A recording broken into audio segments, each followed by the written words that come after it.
can charge $60 to WD-40 and tighten a screw. That's what's happening. Yeah. We're having a nice little play session here on the floor while we debate whether we need to go home early. We are fighting with the furnace. The blower just keeps running, which is that thing over there. You know, it's stuck. And it will shut off, and then it'll come right back on. So it's blowing cold air, and it is cold outside, so we need the heater tonight. I'm going to get this back off. Put this off. So we're just trying to figure out whether we need to pack up now and go home, because it's 4 o'clock, I think. Or if this blower will shut off, and then we can use a little tiny heater that we have and hope it's warm enough. Well, that's what we're trying to do right now, because the thermostat up there is off. So the blower should not be running, the fan should not be running. It is. Have you fixed it? Yes. You did? Yes. See how it all fits. See how it's all fixed. Okay. You turned off?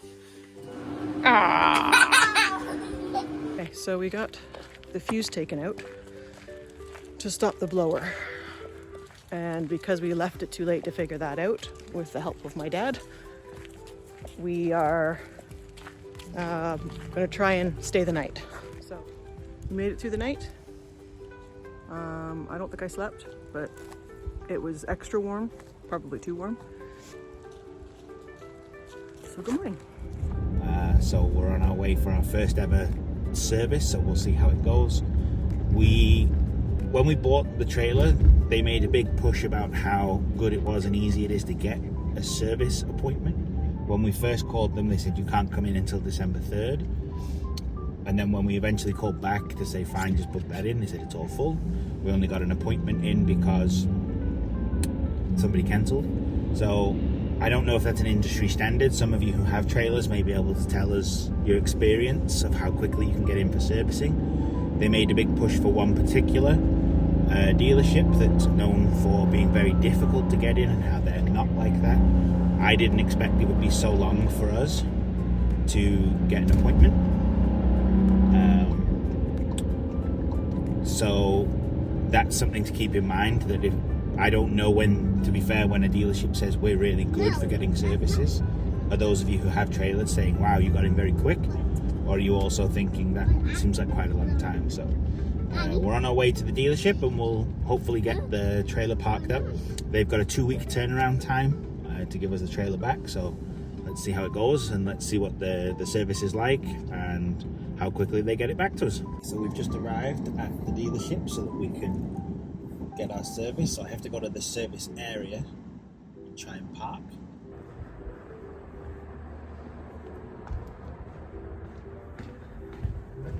Okay, I've got my service sticker. I've got to go put on the trailer, and we have to detach it from where it is. So there's the car sticking out. So we've got to detach it and use their own wood blocks from that bin. And then we have to say bye-bye to our baby so she can get fixed. Now we just need to find the trailer, because we can pick it up and take it home again. Okay, James is hooking up the trailer after its service appointment, and I'm gonna go in and pay. Find out what was wrong, I guess. Okay, we are on our way home. We have picked up the trailer from its service appointment. There wasn't much wrong with the trailer, turns out. So our heating issue where the fan just kept blowing apparently was the thermostat. So they had to replaced the whole thermostat on the wall. We got a special deal where they basically found a thermostat in a drawer and put that in for us. So they didn't charge us a parts fee, just the labor fee. And then all my other complaints, I probably shouldn't have complained about, because I thought we had a bumper to bumper sort of warranty that was, you know, like Diagnostics were kind of free. No. So know what warranty you've bought. Everything I whined about, they charge us $30 for. So that sucks, because I didn't need to be charged $30 for them to lubricate some locks. But that's on me, that not realizing that making a complaint's going to cost me $30. They couldn't find anything wrong with the fridge. I don't know if it's a fair test when the fridge has 0 things in it. Of course, it's going to be nice and cold when there's 0 things in it because the air circulation's fine. I whined about one of the awning arms kept sort of slipping. It wouldn't stay where I put it. They've said it was out of adjustment, so they adjusted it. There's nothing wrong with the locks. We're convinced we're going to break one of these keys off in the lock. I'm convinced they're going to snap in the lock. They just said lubricated them. And then we asked about our air conditioner unit. Should be able to have a heat strip installed so it would blow warm air rather than freezing cold air, which would be kind of nice to offset propane heating costs. And apparently the original unit that was in there was removed before Leisure Days got a hold of it. I guess nobody noticed. So there is no capability for a heat strip in our current air conditioner. So that was pretty much everything I complained about, and that without the parts fee, which we should probably had a parts fee for the actual thermostat, but he didn't charge us for that. We have $152.55. And then I just found a quarter, so we're on our way to paying that back. So, lesson learned. On the grand scheme of thing, it wasn't like I complained about 20 things in the trailer. They, only a few things here.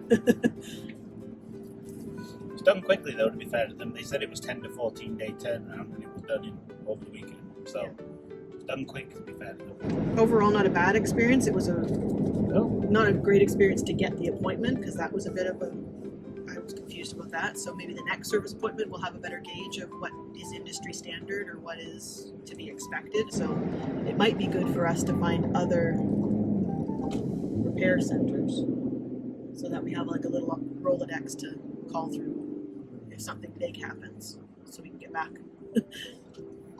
in and play. So yeah, thank you for coming along on our first service trip with our trailer. If you have any similar experiences that you can share, please drop them in the comments below. And meanwhile, please like and subscribe to us so we can grow our channel and reach more families.